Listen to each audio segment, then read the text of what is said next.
How you doing? This is Sean McVeigh with Sean's Outdoor Adventures, and this is a little hunting strategies video.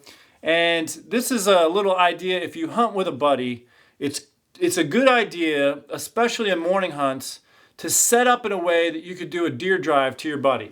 So imagine that this board is like 1,000 acres of land. Let's say it's a public land hunt. I'm going to show you kind of what we did, or what I did in this situation with a friend of mine, Deacon Dennis from my church. I work with him. So in this situation, we have this big property and there is a river along the edge. So this is kind of like, not only is it a boundary line, but it's going to keep deer in the woods in most scenarios. And so what I did is I had us set up close to the river, you know, and let's just divide this off. We ignored the first half over here and we focused on this zone here. So I had him set up here, and I set up about 500 yards away down here. We were supposed to get a north wind the entire day. Now, where I was set up, I was getting mostly a west wind. So either the weatherman missed the forecast or we were getting a swirl effect.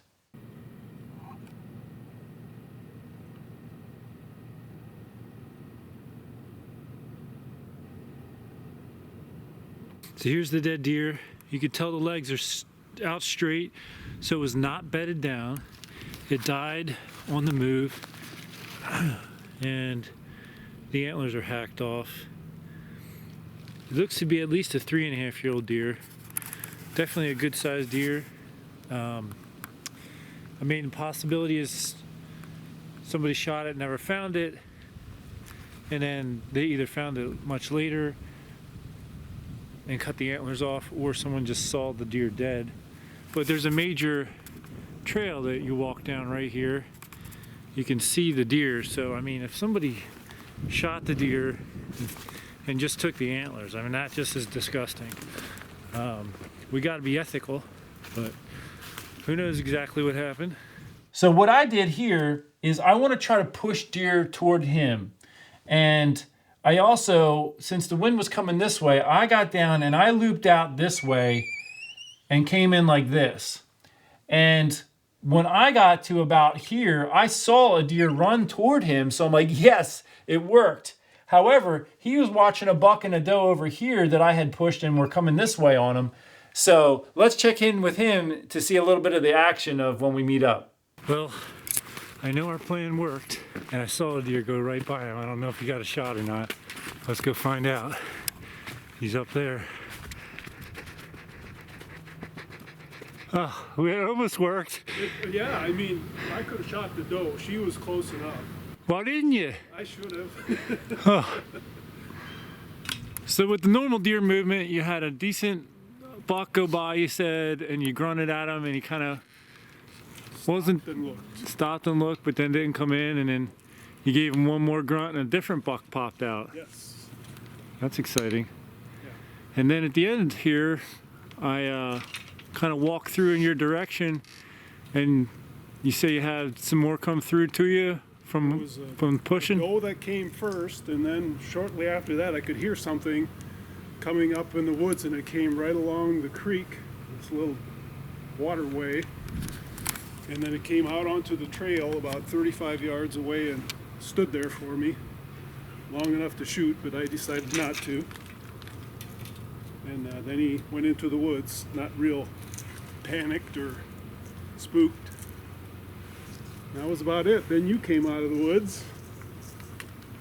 Now those deer were crossing on this side of him. I came from this side and I saw a deer run toward him, but he was watching the other deer. That deer must have cut in the woods before it got here.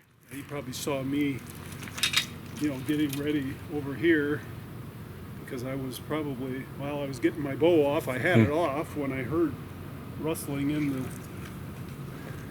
the timber, and sure enough, here they came. Well, that's cool. It almost worked. Yeah, it did. Real close. So the scripture verse for this video is Romans chapter 8, 1 through 13. Romans 8, 1 through 13. But I just want to give you this to think about. If you have a buddy, even if it's just two of you, we did it in a sense. I was able to get deer close to him. He could have shot the doe. The doe was in bow range. That buck was just on the cusp of his comfortable shooting range. Like that buck was, I think, around 35, and that he just wasn't real comfortable. And so he made the mature choice and said, oh, I'm just going to hold off and wait till I get the shot I really want. And the deer that I pushed here must have cut into the woods like this instead of running over to him. But the point is, it was only 2 of us, and he had deer 1 within range. So in a certain sense, the idea worked. And in fact, when I got down and I came out here, I pushed a buck ran this way, and then a doe ran off that way, and she came up right past me 10 yards away, but I didn't, my camera was packed away, so I didn't get any footage of her. Just had a doe run right past me grunting 12 yards away. She never saw or winded me. So that was the last morning hunt of the season. I hope you'll join me for the next video, because in the next video, I go out that evening and I harvest myself a decent buck. So thanks for tuning into this episode. Until then, take care and God bless.